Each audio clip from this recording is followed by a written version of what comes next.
Okay, we'll go ahead and call this meeting to order. Looked over the agenda. I don't see any adjustments.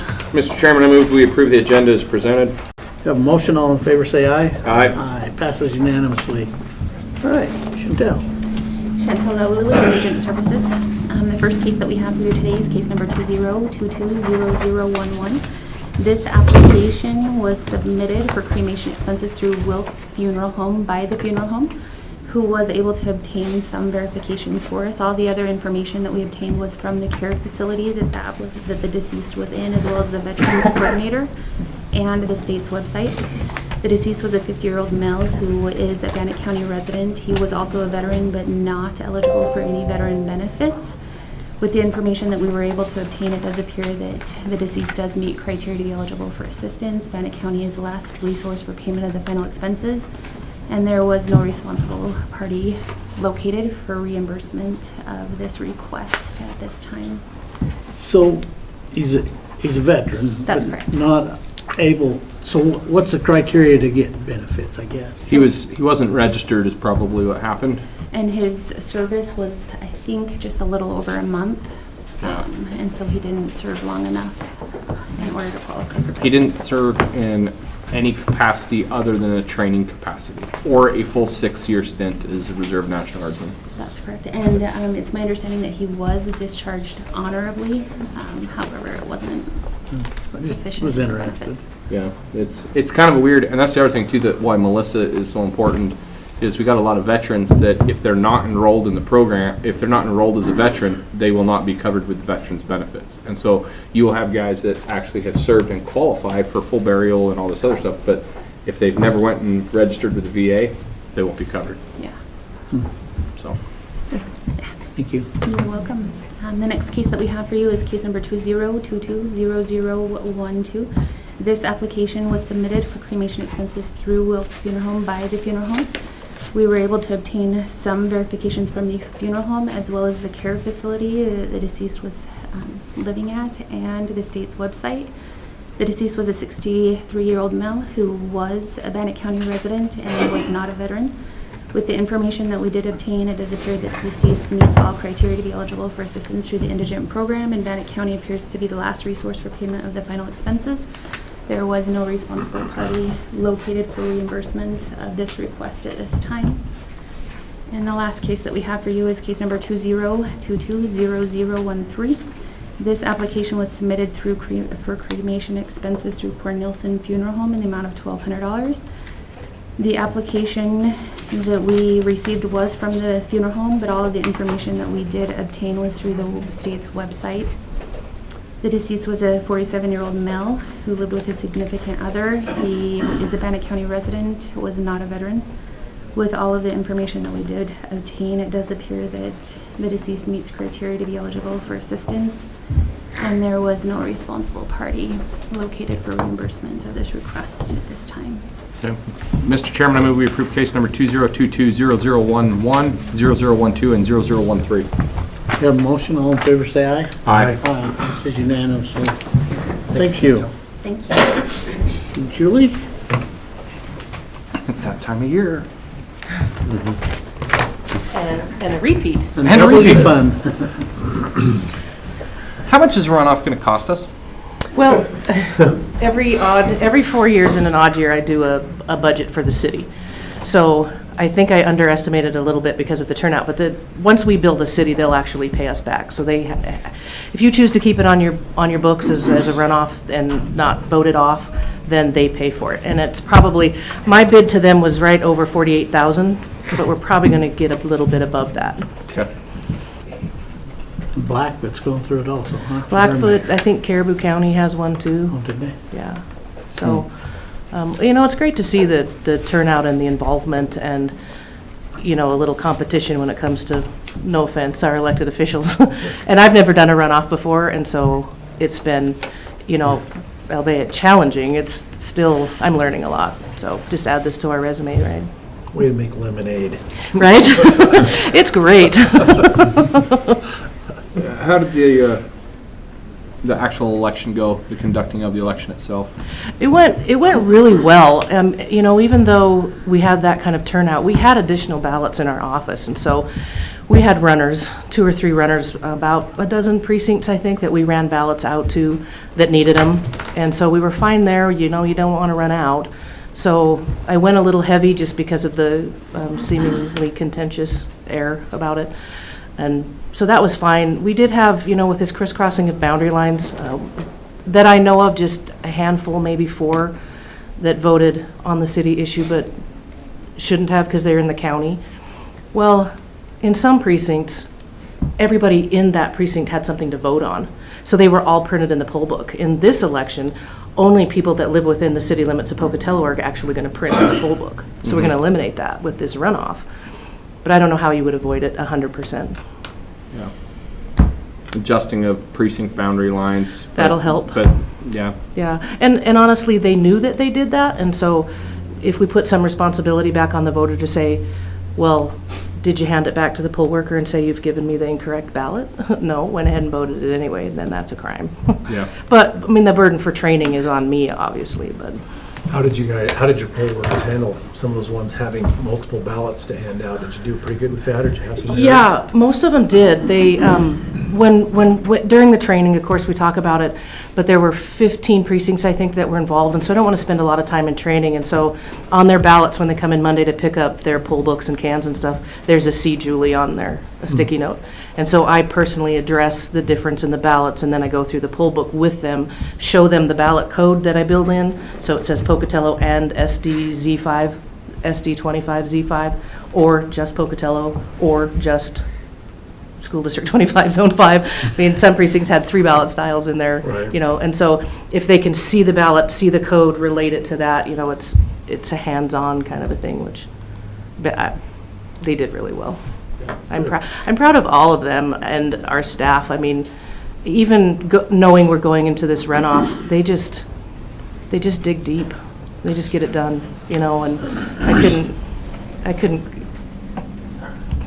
sorry. No. I couldn't clearly do this without the people that I have around me, so I'm kind of tired. One more. Well, I'm a little exhausted. I was just going to say, this is my first time being in it from the beginning to the end, and I thought you guys did a phenomenal job. And Thank you. The integrity that you guys try to do and the security, I was just very impressed with. So thank Good. you from me. Well, great, thanks. I'll pass that on to the Please do. staff, I will. 100% support from this board. I feel it. I think that's why I get a little overwhelmed sometimes, because I haven't always had that. And so knowing that, you know, everybody in this room, honestly, I feel that strength, and I can draw from that when I need to. And I need to sometimes. Well, we'll get started on precincts then. Yeah. I'll have Christy put it on for Monday at 10, and we'll start the Okay. initial precinct thing, because we have We gotta- January 16th has to be done. Yeah, we got to talk about And it. hopefully those precinct lines, maybe we can clean that up and help take some of that burden off. Yeah. And That'd then be we'll great. have a plan that we can bring back. Hopefully, I'd like to do it probably that last business meeting in December to give us some time to adjust if Yeah. we need to. Okay. And have that proposal come back to kind of show that. Okay, I'm in. Mr. Chairman, with that being said, I would move that we approve the canvass of the November 2nd, 2021 election as conducted. We have a motion. All in favor, say aye. Aye. Aye. Passes unanimously. Thanks, commissioners. Thank you, Julie. Well done. Thank you. We'll go this way, and then we'll go back over here. That works. Nancy needs to sign. All right. Right. Good. Oh, you pig day. Oh, you eating pig. Oh, that's right. Oh, yeah, we could pass it back to you. Yeah, we're going to bring it back to you. I need to exercise. I think you've been on your feet enough. Makes you feel a little bit better.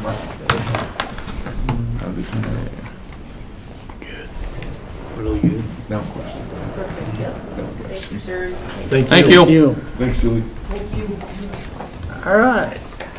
Welcome, Sheriff. First item on our agenda for you is the BLM enforcement agreement. Okay, BLM, it's the same as every year other than this year. They like to award these in 4-year blocks. So the first part of this contract is the 4-year award for the next 4 years to include this current budget year.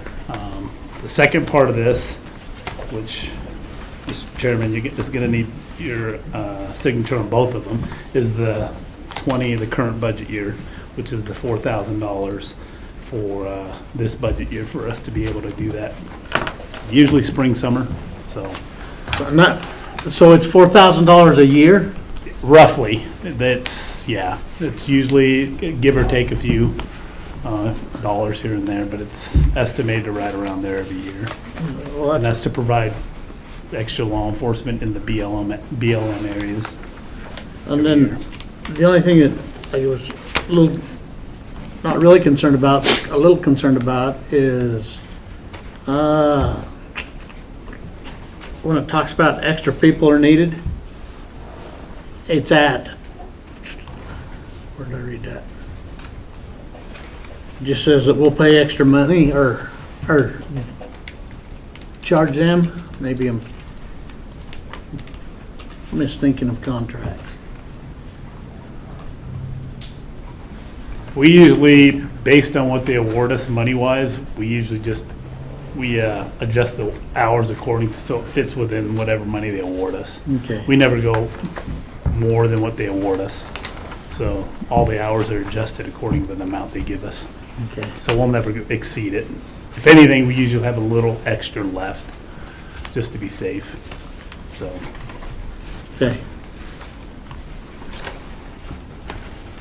Good with it? Yeah, I don't have any questions. Even though we should, as much grief as BLM gave me for trying to land a helicopter up there this year, I should really just be like, no. But whatever. Mr. Chairman, I move that we approve the BLM contract as presented. Have a motion, all in favor, say aye. Aye. They wanted like an environmental impact assessment. We're like, what do you want us to do? Go up there on like an office chair with weed blowers and like just turn around in a circle and see what it does? I mean, I don't. It's pretty funny. They're pretty good. Okay. Oh, the next one's professional service agreement. So that is the South County contracts. Okay. And I think you guys are aware of those and the adjustments we made. They all agreed to the rate adjustment. And I think we gave them a projected 3-year rate. So this first year they agreed to. Really had no issues with any of the cities other than Downey, and I think Alan can speak to some of the pretty simple, in my eyes, what the fix was. It was just a matter of wording. And Alan, I don't know if you want to add to that. It took him a couple collaborated efforts to get that right, and it's just one city council person that had an issue that was kind of questioning the wording, which really, they are an ICRIMP city, and it was more of a insurance thing. We're an ICRIMP covered entity, they're an ICRIMP covered entity. I'll let Alan speak to that, but that was basically the issue.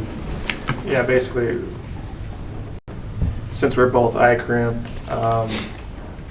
the advice that we got was that we didn't really matter because the insurance company would be covering us either way as far as the mutual indemnification. But the city council person wanted to have that language in there. Like I say, it doesn't matter, so we just appeased her at that point. It was more of, I wanted Zane You in said it there. right there. Yeah. So, other than that, I don't know if they attached kind of the projected revenues from last year or last budget year to this. It's on here.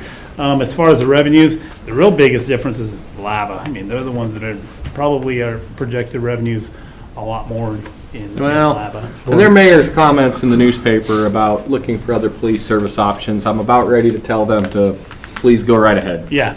I mean, I hate to say this, if they don't want, I mean, we've seen. Well, you kind saw of- what the city did during the election. They said, No. we don't agree with the mayor. Yeah. Right. And so that's the whole thing is that I think our contracts are fair. I think what we've been, I mean, we're not trying to nickel and dime and gouge people. We're not trying to have those small cities subsidize the entire sheriff's department, just pay for what they're using. That's it. Correct. You know? And it's a current rate that's Yeah. never been We're on track adjusted. for a current rate. Yeah. And We're not there yet. right. We're getting there. And we could have gone there, so those cities that are watching. we Well, might- and I'm prepared to. I've spoken to Bingham County, who they have now taken over Aramo, and, Aberdeen. Okay. Aberdeen. I was like, Aramo, wow! That's Aberdeen. interesting. It's another A town. So Okay. they've taken over Aberdeen's law enforcement, and they have a contract, and they're willing to give me the contract and the amount that they're charging Aberdeen, and bring it to these small towns and go, here's what you could be paying if you're gonna have full law enforcement. Here's the on your reality own. of This it. is the reality, and it's nowhere close to what they're paying. So, but within that contract, they're absorbing, I think, a couple officers, so they're paying for Yeah. 2 deputies. But still, even with that said, that contract is pretty substantial to what Yeah. these towns are paying, so. So, quick question, does the lava hours, does that account for your extra shifts on the weekend? Because this year they bought some extra. This is time just for it. strictly the contract hours. This Okay. is not counting the hours that they paid extra. Right, for that's my weekends. question, though. This contract doesn't No. compensate. No. Okay, and then, how come McCammon went from 70 to 53? I called the mayor, because I hate to have a contract that just has a line through something. Mm-hmm. And she says, oh, sorry, there was members of her council that wanted to stay at the same price, so they deducted hours. Correct. Of service, which Okay, is, we're fine with that as far as the Yeah. sheriff's office. Yeah. And we explained to them, well, just know when those hours are done, we're done coming to this town. So, they understand, so. Well, And the other argument was, well, we just needed more time to budget, and we didn't feel like we had enough time. So, I know that's what Aramo also said, but Aramo plans on continuing with, So would it The be small possible when you subordinate. guys get to your monthly hours, if you're in the first week, if you could just send an email to, or notification to, a general email to the board and to their city council and mayor and say, hey, I know it's the 7th day of the month, but you're out of time, sorry. And I think they would probably start to realize very quickly of what they're talking about. well, the Downey mayor is aware of that. And speaking with him, he really wants to go back to normal hours, but says that's the intention next budget year for them, so. So, and it's, But he understands the deducted hours. so it was Downey that deducted them, and who else? McCann. Damn, Mechanic, and McCann. Okay, so. that's fine. so when did we start talking to them about the new budgeting thing? Didn't we start that in like March? It Yeah. was, March or April? but I don't think we gave them the actual hard numbers until They still had, summer, early summer. they still had plenty of time to get it in their budget. So, And Okay.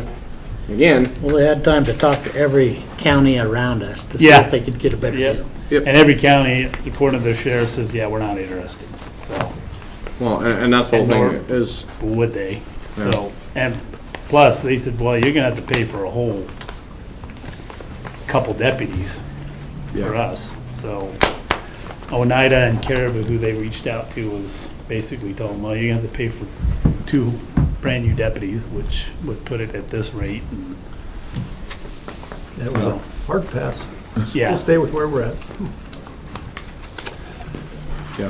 Mr. Chair, I make a motion that we approve the law enforcement contracts for, what do we got, Lava, Aramo, Downey, and McCammon as presented.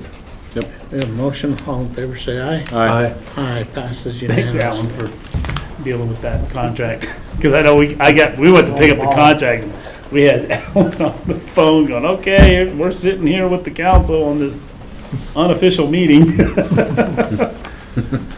So thanks for your efforts, though. Yeah. She attends a lot of fair board meetings. Nancy can sign all those. But I know the Downey mayor's on board. He Yeah. wants to. So, All the conversations I've had with him have been good. Okay. then the last one is the snow removal. It's the same as last year. Nothing's changed. we compared it, and this one's more time sensitive to get it signed and returned, so we're back on their schedule before they kick us off their schedule, because they've got like a time frame of when they get everything scheduled out for the year. Yep.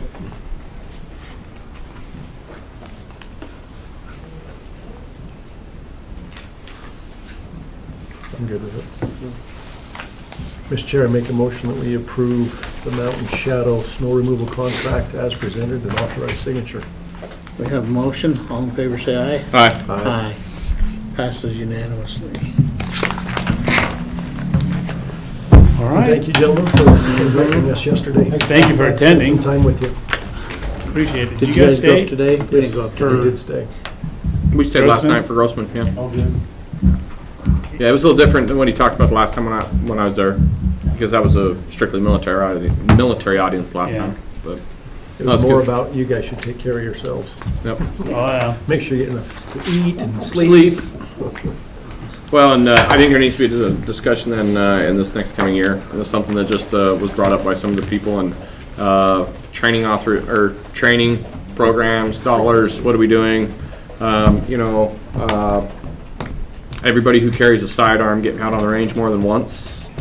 Yeah. We gotta have that conversation. Well, I think we had, as far as the future of that Well, just division that you were talking about, so. and just not that division specific, but I mean everybody. I mean, there's is every one of the jailers, anybody who carries a sidearm, are they all getting out and having an adequate Oh, time yeah. being able to call, and be able to go through that and do some of those shoot things. They get plenty. The rifle qual, that was a good point that was brought up by a couple of those guys. The one guy wasn't carrying a rifle that day because he just hadn't qualled on, and there's those things that, what can we do to help in that aspect and get people ready? So. How many hours are our shifts? Because they talked a lot about the 12-hour The shifts. 12s Are and the we? 10s. Detention's 12s. Everyone else is 10s. I mean, they talked a lot about that Oh, yeah. in both meetings, and I just, But I think if you talk to the deputies, they like the 12s because of the days off, because it's 3 off 1 week, 4 off the next. yeah.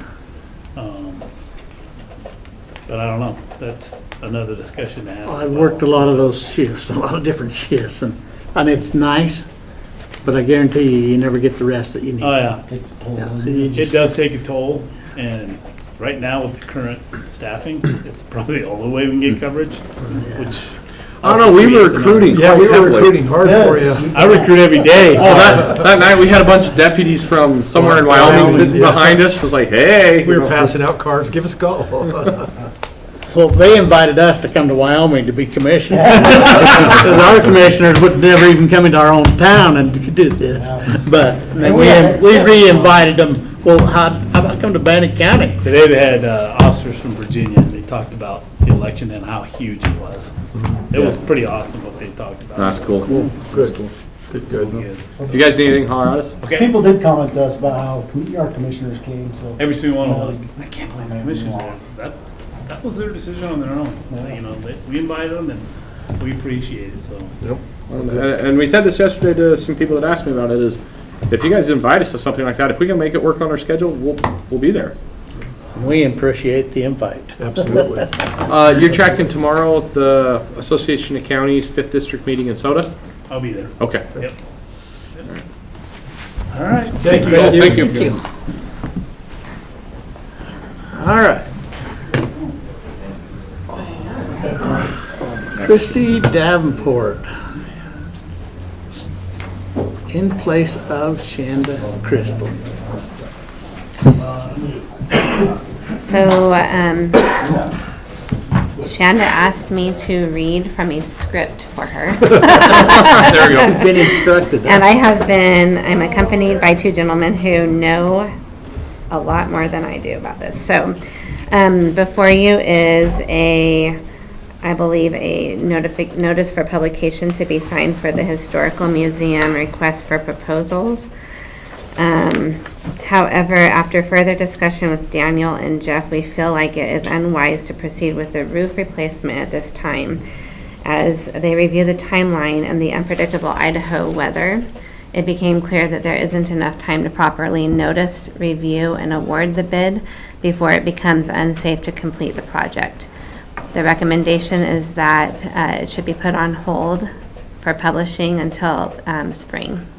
So, Or do we want to publish it, but put it that the start time is not until spring?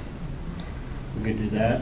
We've had a lot of companies right now that if we can get them in the window and they can get us scheduled, they're usually better on their pricing than us, than if we miss that window, because I know there's been a couple of companies just in passing with other people that Well, and even just getting on production schedules. just getting on the stuff to get your materials here. That lead time would be What useful. brought it up, I think, is it has a 90-day window. That's what I noticed. Your bid's good for 90 days. And so I was thinking, if we order material and they weren't here super quick, as most materials right now don't show up super quick, and then you have some sort of weather event, and then you only have 3 weeks to get the roof on, and it's a Yeah. blizzard. That's kind of the thing we were looking at is. Well, is there a that way, 90 days is kind of what would scare Yeah, me. could we with just a change project that? like that. 180 days? Yeah, I I mean- mean, you could bid it now. If you had 180 days, you could buy your materials and have a 2-month wait. You're fine.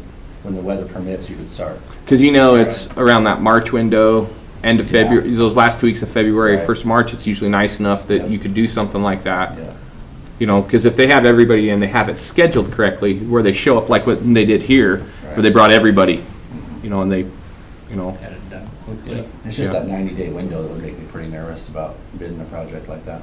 so I think that we should amend the 90-day window to 180 days You go ahead and put it out. and go ahead and get it out and try and get, because that's the biggest problem we have right now is one, getting the materials, Right. and two, getting somebody to actually, the labor to put us in the chute of when they're going. You gotta get in line, yeah. Okay. You two are comfortable with that? Yes. You three? No, because we have that 90-day window, we're gonna be midwinter, and there's gonna be, and metal roofs in winter don't work real well in installation. No, it usually ends up piled up on the fence down the road when it blew off. And the snow on it and slick, and Yeah. a lot more dangerous doing it that way.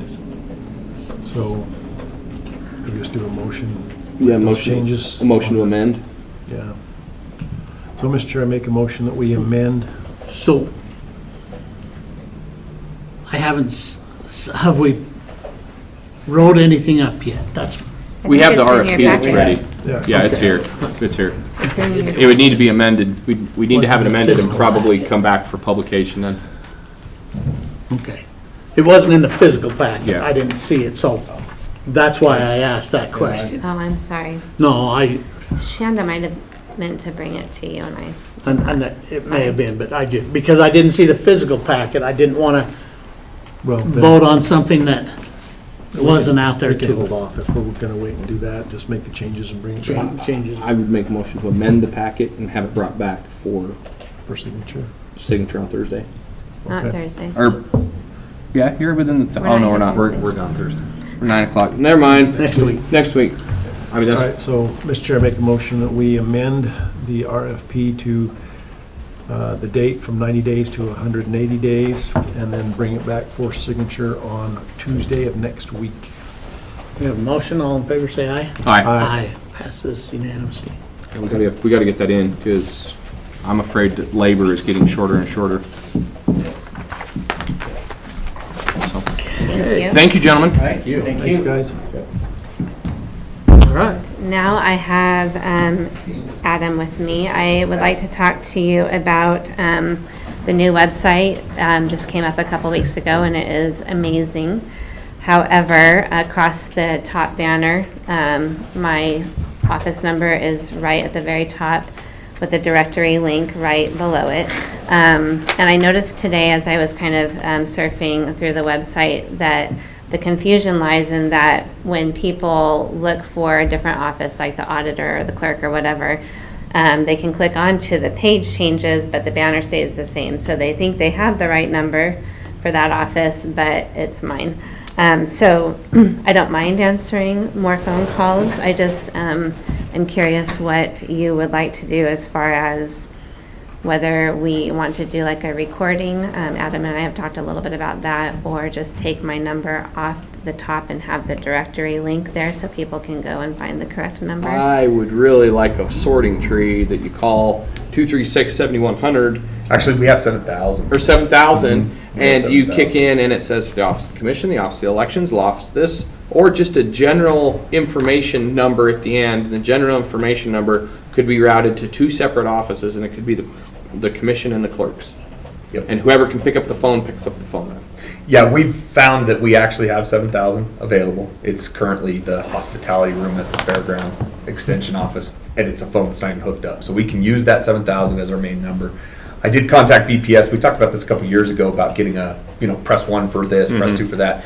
There are a couple limitations. Number one, our existing system as designed will support that with little to no changes. They just have to program it in. It's covered in our current contract. That's no problem.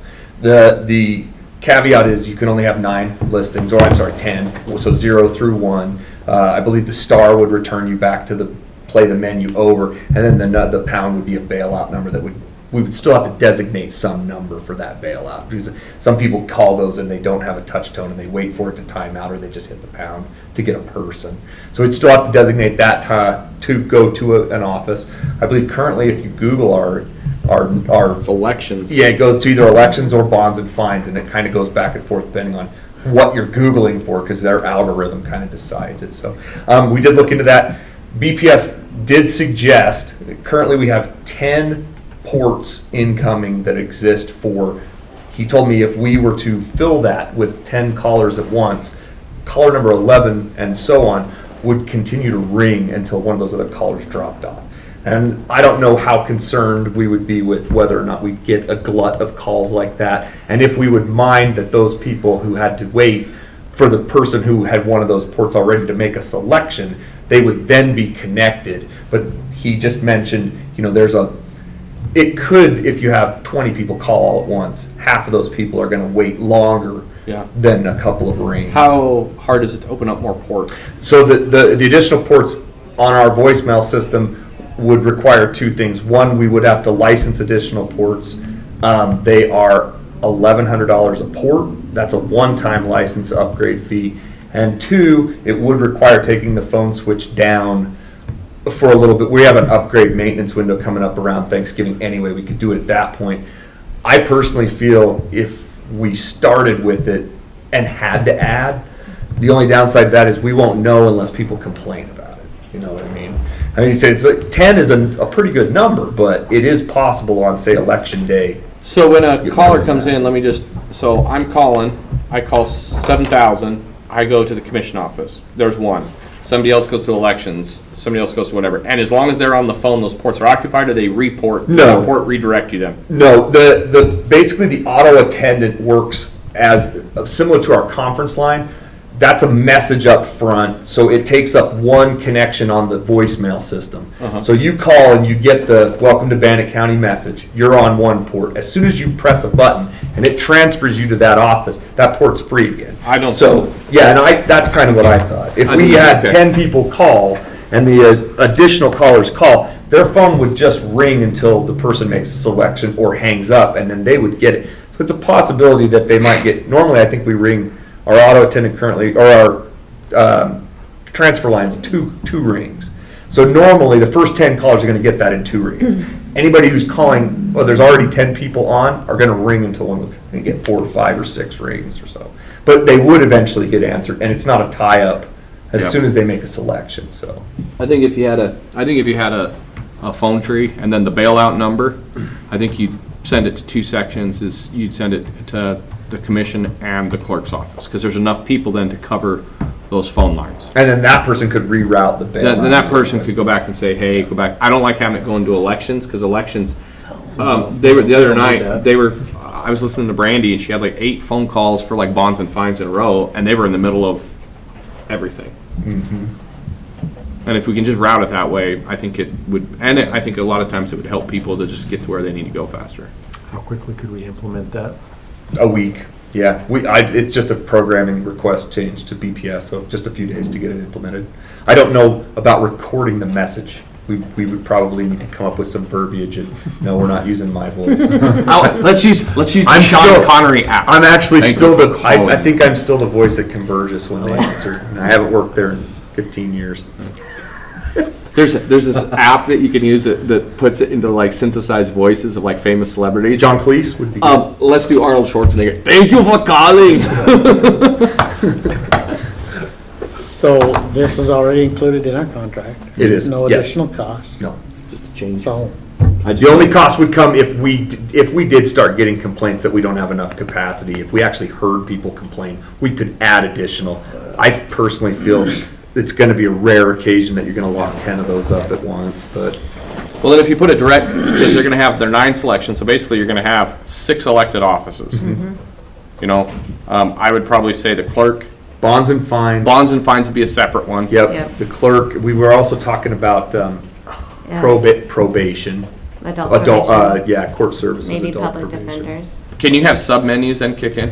That at that point, the issue becomes that you have to do. He told me that you can go more than 10 entries, but then it becomes that the pound is for the next menu, press pound, and so it's doable. But the only thing I think there is that if you're 2 layers deep in that tree, you might be hitting that pound button anyway, trying to get a person. And at that point, the pound button just goes back and forth between the pages of the menu.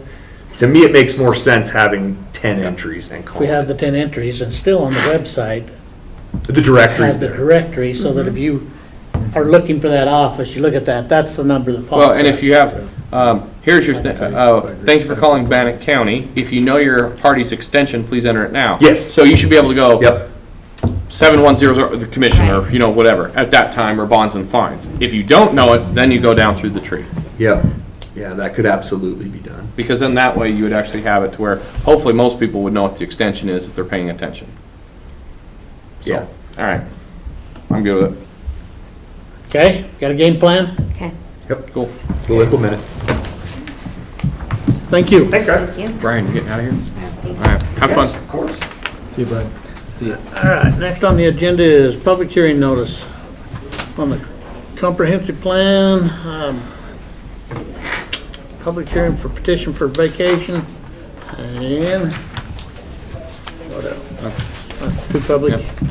That should be the only Hearings? notices and letters. Mr. Chairman, I move that we approve the public hearing notices as presented. Have a motion, all in favor say aye. Aye. Aye, passes unanimously. Okay.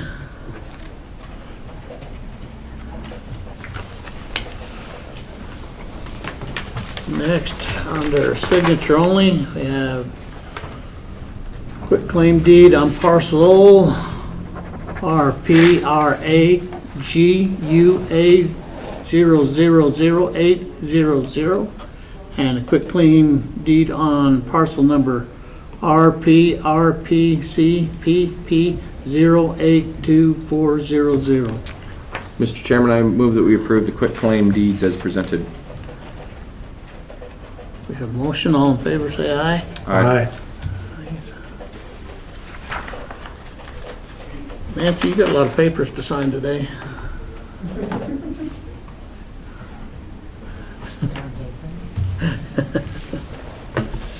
Okay, then we have letters of cancellation. I tried to call Anita. They're both out today. Are they? Yep, they're at a meeting in Rigby, I think, with, Jason and those guys? yeah. So, They should be with us tomorrow, and this is one of the things that they want to talk about tomorrow. Did Well- you have questions on the homeowners exemptions one? Because Jennifer can come down and answer your The questions. homeowners exemption one, it's just an adjustment to the homeowners of what's being done. It changed values from last year under state law, and it's we really don't have anything to say of why we can't do it. Basically Moyle and those guys were just forced to sign it. my question is on the tax cancellation ones. There's 2 forms here. One of them has the 3 on it, the other one has 5 on it. Some of them are the same, but on this one, Brian DeWall, they're to allow homeowners exemption for cancellation of $118,069, and then on this one, it's the same guy, the same parcel, for tax cancellation of $125,000. Yeah. So there's the same parcels, but different Yeah, what are we doing? amounts. And then, 2020 and 2021. oh, okay. That's why. Okay, that makes a difference. And then my other question, I guess, is this Olympus Heights Owners Association, because it's a common area, should not have value? Why not? Why not? That was my question. Yeah, the commons area, who owns it? Well, if the association owns it. The association then pays taxes on it. So there's a general tax due burden that's due then because somebody owns that property. That property is not free and clear. Correct. So, and then there's a tribal exemption. Well, there is no such thing as a tribal exemption. That's the problem, is there is no exemption that under Idaho code. That doesn't exist. I think we'll just wait on them until we get some answers. Okay. Just, you answered one. I didn't notice that on the top, but the other one, somebody has to own the property. Yeah. Just because it's an association. I don't know why they think it'd be tax exempt. Okay? And then the other is the one you was talking about all the cancellations. Yeah. And Yeah. And I did call Donovan Harrington up in Bingham County yesterday to talk to him about it, see if he was having similar issues. And he said, yes, it is an issue throughout the state. Some of the stuff that Sherry was talking about with the issues with House Bill 389 and calculating stuff is an issue because everybody's doing it differently. Mm-hmm. so are we ready to sign this today or pass this off till Tuesday also? The homeowners? Is that for the, This has got bunches of exemptions. And it all, if they're all the homeowners, I would say let's wait until, I don't know if we'll necessarily fix anything tomorrow. and this is House Bill 389 Yeah, I don't know. conversation. The issue that Sherry talked to me about is the way they're crediting the homeowner's exemption. Some areas are crediting to the seller of a property, and others are crediting to the buyer of a property, which is causing a large value of taxable income to be left off the property rolls. So I would say let's hold off on that till next week, just to hear the discussion tomorrow, so we'll understand that just a little bit better. Okay, no problem. Next, we have the consent agenda, our invoices. Do we have Board of Ambulance stuff? No. Okay. Nope.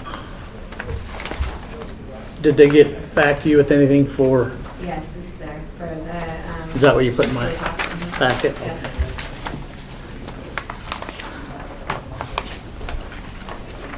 So.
We have salary rate approval forms, cardholder user agreement, certificate of residency, beer, wine, liquor licenses, minute approval for meetings on October 28th, November 2nd, and 3rd.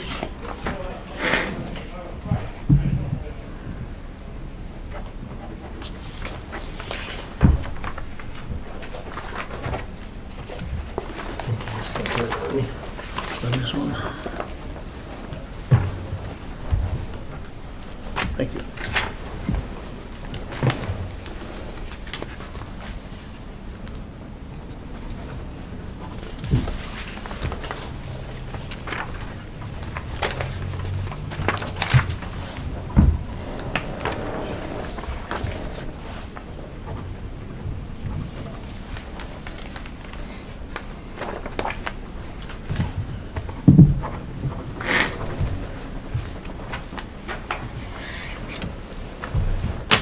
And there's a Shadowbrook Development requesting a check.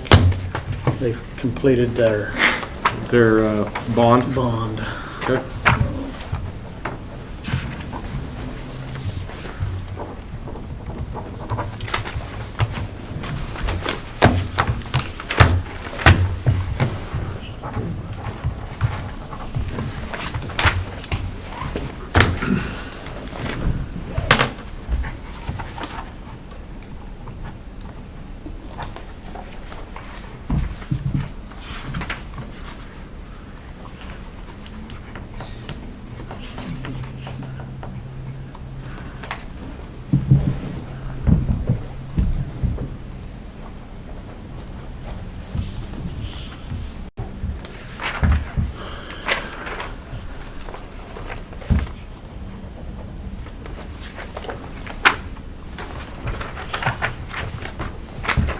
Then this one is credit approval.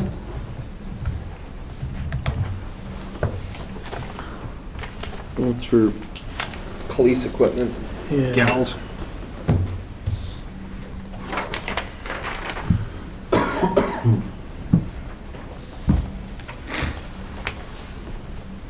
You good with that? Yeah.